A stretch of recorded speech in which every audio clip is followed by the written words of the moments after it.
Where we want to spend the rest of our time today is on style. All right, style is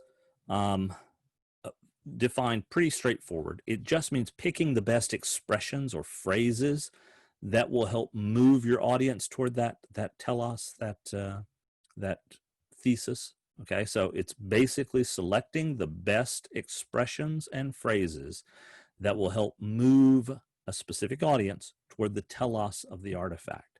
That's the definition of style in a nutshell. Now, when we as critics approach style, we're looking at one of four things, and really the fourth one is the most important to us unless something has really gone wrong. Basically, the first three of these virtues of style, we call them, the first three are pretty straightforward, and if the rhetor is doing them right, that we don't pay a whole lot of attention to them. We only pay attention to them if something went wrong inside the process. But we want to look at all four, and we're going to go through these relatively quickly. Correctness, it's exactly what it sounds like. Do they say they are instead of they is? Is it just, now obviously grammatical norms will vary from place to place and from some cultures to other cultures and subcultures to subcultures. But for the most part, there's a fairly standard, if somebody is writing out there to the whole of a very large, diverse crowd, there's a standard kind of grammar that we expect them to use. Is it there? If it is, then bully for them. If it's not, why? So you would look for things that didn't fit the correctness definition, right? Things that were grammatically odd or peculiar. That should raise a flag. You should call your attention. That should call your attention, and you should, as a critic, look at that more carefully. Clarity is the second of the four virtues of style. Clarity is the king of style. Everything about clarity is what matters most. All right, so the idea in clarity is to construct a complete, full, understandable set of ideas, and everything has to be sacrificed to clarity. Essentially, we ask, okay, has the rhetor made the goal understandable? Okay, does the rhetor have the goal down? Do they do you as an audience member get what they want? Are they clear about the telos? That's the first thing. The second thing is, have the main points given clear reasons to embrace the telos. So what's the relationship? So when they say, hey, you need to be supporting the national parks, and why do you need to be supporting the national parks? And then if I get a description about how valuable and important it is to have a balanced economy in my state, I'm kind of scratching my head. I'm saying, I don't guess I see the connection here. What's the connection between me having a balanced budget in the state and me supporting the national parks? Okay, that needs to be made clear. Clarity is the gem, the crown jewel of style. If style is done correctly, things will be clear, okay? Then I want to very quickly, very briefly, call your attention to one other aspect of clarity that's really important for you as a critic, and that is this idea of transitions. Okay, transitions essentially map out how the ideas inside a document, inside an artifact, are related to each other. And you as a critic want to pay special attention to those transitions. Transitions can get kind of dodgy, okay? But they'll be very, very revelatory. I want to take you just on a quick little digression and look at a couple of just a few out of many, just a few really quick examples here. So when I say the rat ate the cheese and died, okay, we got some information, but not a lot of information here. We know that there is a rat. We know, of course, that there is eating. So there's a rat, an eating, and then finally, of course, there's the dying, right? That's it. That's all we know. The relationship between them isn't really established. We're filling in the gaps if we think there's some kind of a relationship there. On the other hand, the rat ate the cheese and thus died. Now, all of a sudden, I've got a cause and an effect. And it changes everything. Just that little word, thus, makes the relationships between the eating, the rat, and the dying perfectly clear. Okay, I know that the reason the rat died was because it ate the cheese. Okay. On the other hand, just change that thus to but. The rat ate the cheese, but he died. Do you hear the difference between those? The rat ate the cheese and thus died. And the rat ate the cheese, but he died. Okay, this tells a story. That little but puts us in mind of the idea that the cheese was supposed to help the rat. He was supposed to eat the cheese and then be okay. Yeah, but things didn't work out that way. So that little transitional word there changes how you think, how you feel, how you experience the style, the word choices that have been made here. Though the rat ate the cheese, he nevertheless died anyway. Hey, that's exactly the same sentence that we just read. The only difference here is in this though, nevertheless, anyway, this is somebody who really, really wants you to notice that the cheese was supposed to save him. Though the rat ate the cheese, he nevertheless died anyway. Okay, that's a story that says this was supposed to not happen. The cheese was supposed to save the rat, and it didn't work out that way. All right, that's, I call your attention to this because I want you to see these little phrases, these little words will set you up for very different kinds of expectations, right? If he had eaten the cheese, the rat would not have died. And, you can compare, if he had not eaten the cheese, the rat would have died. Okay, you get the idea. I don't want to belabor the point here, okay? The simple truth is, you as a critic need to pay really careful attention to the small words too. Okay, just those little words matter. They matter a great deal. So keep a close eye on the transitions. That may, and it may not, again, it may not, but that may be a source where you're going to find some really good information with regard to rhetorical devices. Okay, propriety. A third element or the third virtue of style. Basically, in propriety, we're simply asking, is the kind of talk that's going on here appropriate for the occasion, for the audience, for the topic, right? Sometimes, if you're raised where I was in the Appalachian Hills, then somebody who's running for city council could very easily stand up and say, well, there ain't no way we're going to allow them city slickers to come in here and buy our farms out. Okay. Now you can talk that way in Appalachia up in the hills, right? That's not the kind of way, though, we would talk if we were, say, running for president, right? There's a different sort of sense of propriety. So propriety will shift and it will change, but it needs to be proper and appropriate for the topic that's being discussed. Serious topics should be discussed seriously. Frivolous topics should be discussed frivolously. So it's got to match the topic. Does the style of your artifact match its topic? Does the style of the artifact match the audience that's listening, right? Those are the three simple, direct kind of virtues of style: correctness, clarity, and propriety. But they are not the only ones. The fourth one is the really big one, and that's the one we want to focus on. And ornamentation is essentially the process of putting together a little bit of a zing in your presentation. So there will be places in the artifacts, all the artifacts you have, there will be places in those artifacts that will be a little bit of a twist, a little bit of a sudden pullback, or a push forward suddenly in the language. And you get craft. Now it's crafted, but it's not eccentric. It's not weird. Okay. You want to, when we're talking about correctness, you're not supposed to notice, right? You don't notice when someone speaks correctly. You only notice when they speak incorrectly. If someone's being clear, you don't get crazy about that. If they're doing, if they're speaking appropriately for the situation and occasions, that doesn't bother you. Ornamentation is the one place in style where we get something that we notice a little bit.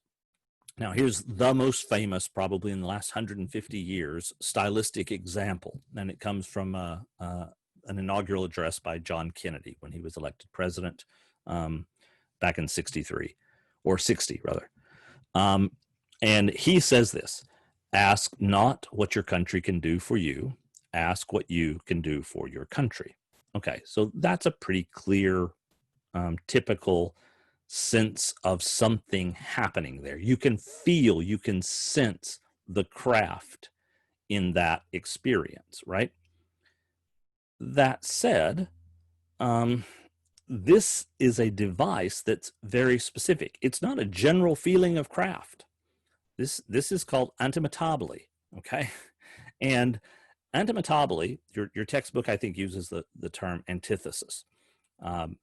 Antimetabole, or antithesis, is simply a process where you reverse ideas. You start with an A, B, C, and then you go to A, C, B.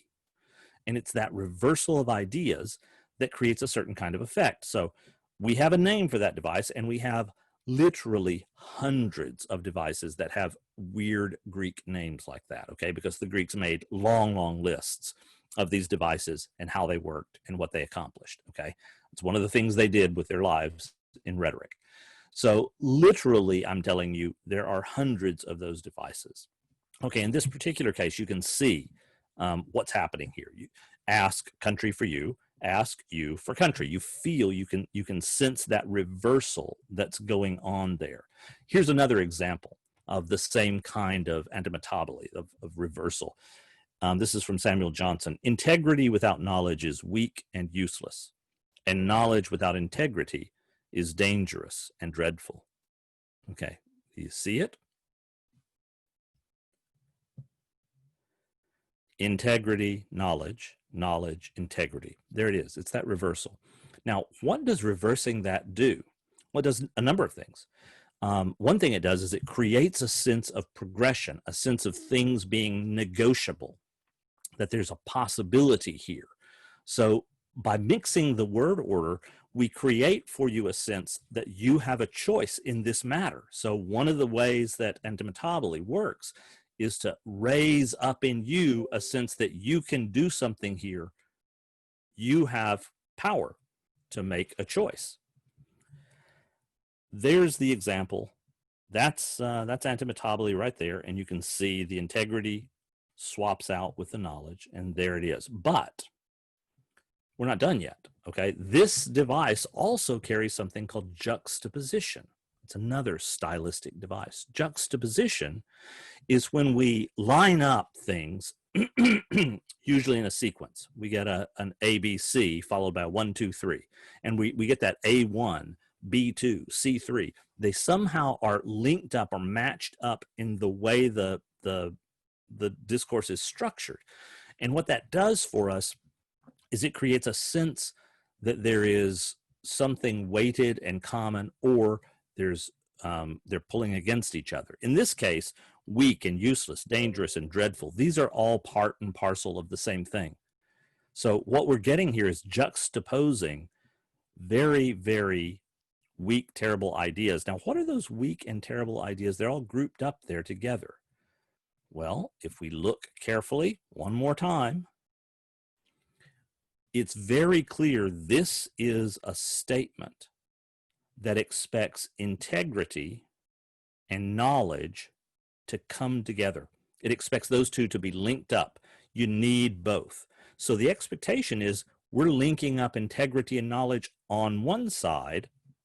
And what is that integrity and knowledge? What's the link of integrity and knowledge being juxtaposed against? Oh, weakness, dreadful things, useless things, dangerous things. How do you avoid all those terrible, weak, dangerous, useless, dreadful things?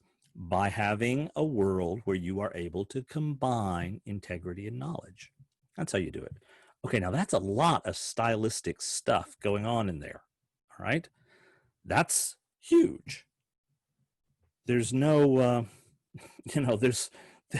you could spend 2 more days just unpacking the stylistic power of that kind of a phrase. As I said, We got literally hundreds of those sorts of stylistic devices that are out there. Obviously, you can dip into any of them that you wish. We've talked about two, antimetabole and juxtaposition. Here's some that your book talks about as well. Alliteration, that's another stylistic device that you might pick up. Alliteration is where you get the same sound that is repeated over and over again. And it tends to usually do a couple of things. Alliteration creates a sense of inevitability, a sort of destiny, a feel of necessity. That tends to be the result of alliteration. Another one, imagery. Sometimes your rhetor will just spend a long time painting a picture for you, or creating some kind of experience of sound or smell or feeling. They're going to do that. That imagery helps prime you. It helps awaken you so that a pathetic appeal that might come later will be more powerful. So imagery is a very, very powerful stylistic device.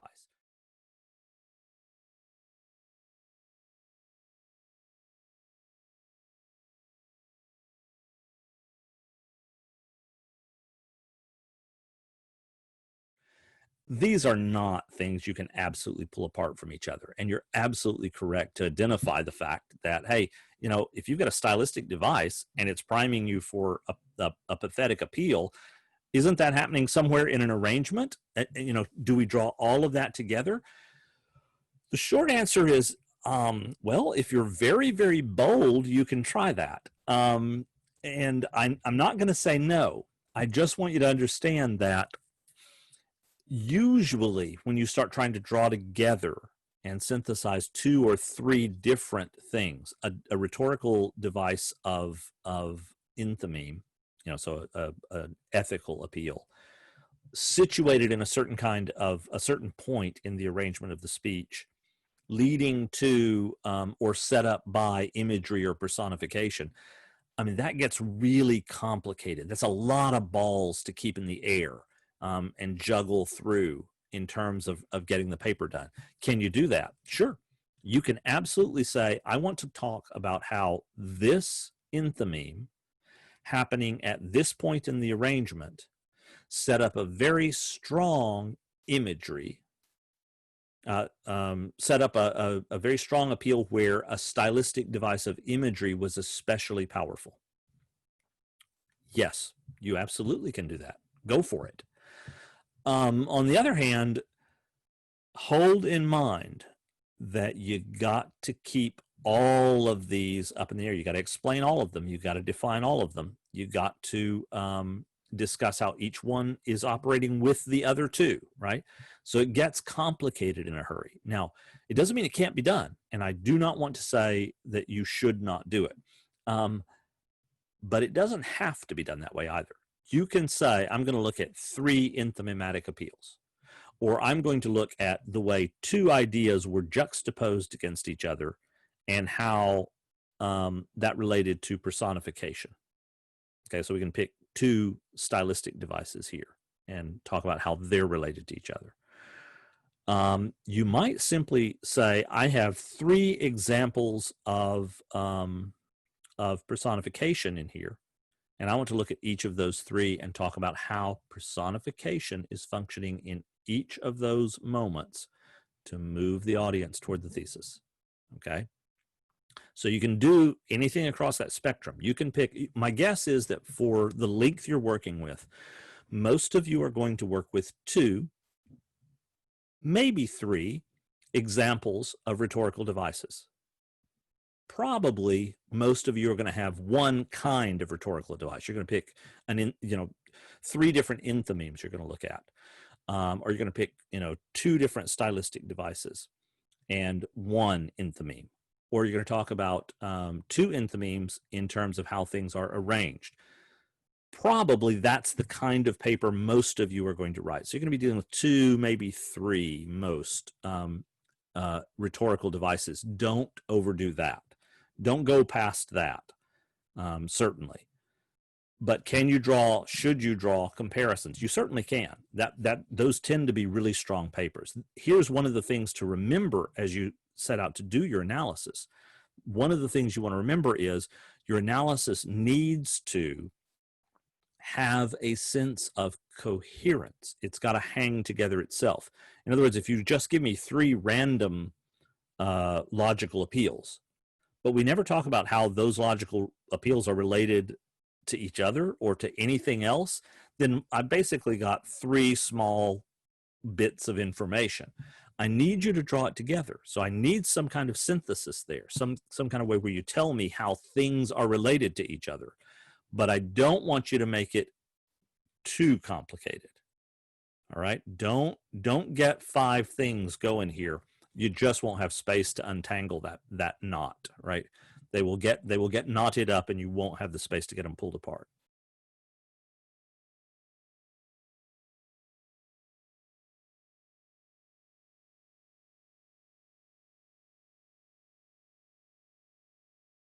Yeah, I'm talking about the number of devices you're working with. So if you give me 3 pathetic appeals, we've got 3 pathetic appeals. That's fine. Okay, that's perfectly fine. But just make sure I don't get 3 separate pathetic appeals that have nothing to do with each other. Okay. Right? Draw me into some sense of of how these work together. Okay? And if it's 3 pathetic appeals, that's fine. I just want to know how those 3 pathetic appeals are kind of helping each other along, as well as moving the audience to the thesis, the tell-us. Good question. Other questions? All right, so let's wrap this up with style, okay? Okay, so we're basically saying, look, there's a bunch of different stylistic devices out there, right? Where do you go to talk about this stuff? Where can you find them? I want to refer you to a web page. It's called Rhetorica Silvae. If you just Google up Rhetorica Silvae, Silvae, it'll take you to it because there's only one of them. And as I say, I'll post these slides and you'll be able to read the website itself. It's basically rhetoric.byu, Brigham Young University .edu.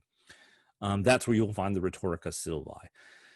There you will find a list of literally dozens and dozens of these kinds of rhetorical devices. Now, don't necessarily go out there trying to fish around and find the perfect device that has the name that you're looking for, okay? If you spot something, if you see a pattern, just simply tell us what that pattern is and tell us how you think a pattern like that works. That's legitimate. That's perfectly fine. Okay. So you don't have to go out and figure out that what you're looking at is antimetaboly or litosis or antherion. You don't have to do any of that. You don't have to find the perfect Greek or Latin name for this thing. It's not a scavenger hunt. Okay. That's not what I'm after. What I'm after is for you to see that there are certain turns of phrases, or that there are certain kinds of logical appeals, or that there are certain, but especially in style, these turns of phrases. You can simply say, I'm interested in 3 different examples of word choice.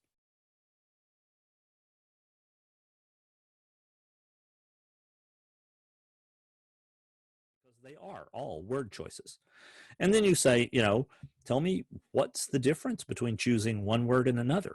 So spend time talking about how there are differences in the way you can pick different words. And there are very big differences, right? There are certain words that you don't get to use in English, not in proper public English, without some ramifications. And yet there are perfectly normal, happy medical terms you can use for exactly the same things. So, it's, if you say puke, that's a word that has a kind of an edge to it. And if you say regurgitate, that's a word that has a very different feeling to it. Okay, now you understand both puke and regurgitate are referring to exactly the same event. It doesn't feel any different at all to the person who's doing it. But your audience will feel very differently about you and your topic depending on which word you pick, right?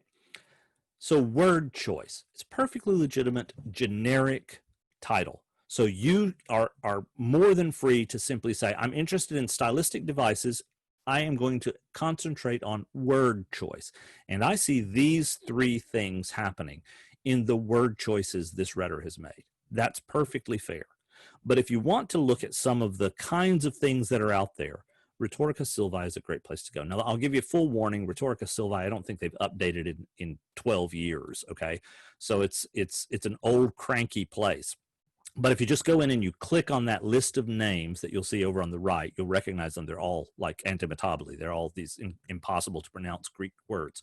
Just click on them, and they'll give you, here are the kinds of things that you look for in rhetorical devices. Now, another place you can go, oh my gosh, you have a textbook, chapter 9. It's got like 5 pages of stylistic devices in it that are, dealt with exactly like what we're talking about. They name the device, and then they tell you about the device. They define it, and they tell you how it generally works.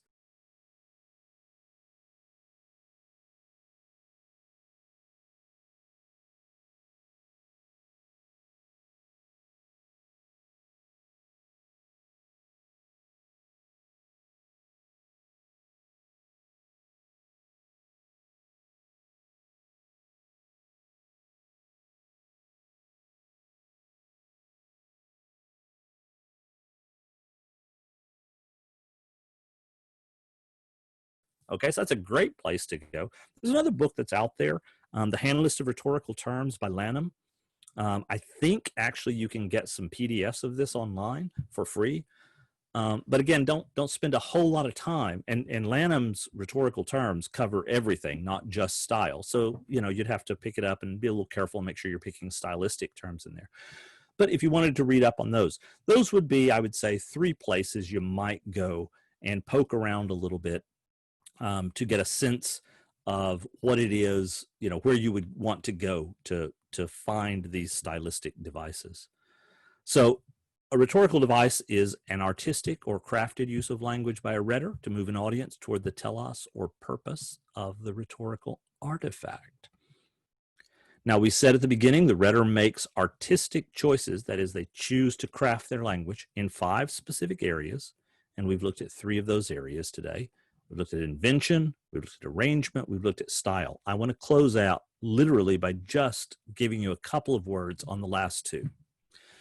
Delivery, in this day and age, unless you're looking at a live delivery, like you're watching the performance at the presidential debates, where the 2 candidates are up there and they are speaking from prepared notes, of course, from memorized spots, of course, but also off the cuff, because questions are designed to throw them off a little bit. There you can focus on delivery. Delivery generally comes, we talk about physical delivery, okay, physical delivery. We talk about vocal delivery. Those are the 2 arenas. But when you're looking at a written text like you're dealing with, so artifacts that you that you have in front of you that are written down, there we think in terms of the media, where it appeared, and so forth. It's not for the level of criticism we're doing. The media delivery is not a fruitful area for you to go poking around. So you're almost certainly going to have nothing valuable that will come out of delivery. Now, we can do very, very valuable studies on delivery. I don't want you to get the idea that delivery is irrelevant. It's not. It's very powerful.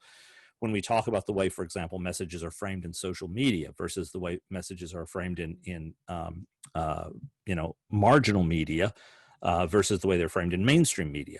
Okay, so there, the delivery can be incredibly powerful research, but not for the kind of artifact you're dealing with under the circumstances we have here. So probably delivery is not something you need to worry about. I want you to know it's there, but it's probably not gonna be a place you go. The same thing is true of memory. Memory essentially is questions, and it's rooted deeply in psychology. It's questions about how messages get internalized. And so here we work with group identity, and we work with a lot of other things in the contemporary vision of memory. But it's not the kind of place where, with the kind of artifact you've got and the sort of analysis you're doing, memory is probably not going to be particularly valuable to you here. Memory is very much about cultural structure and cultural identity. So there we are. Basically, that's what we do here. That's the pattern you follow right now. You're going to go out and you're going to analyze.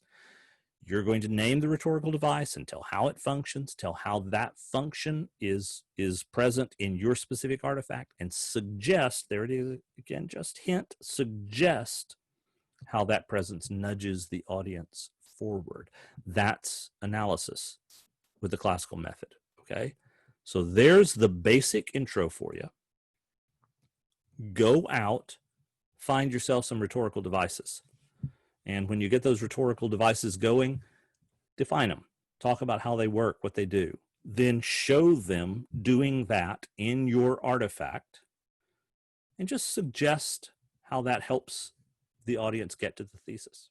Okay, closing questions.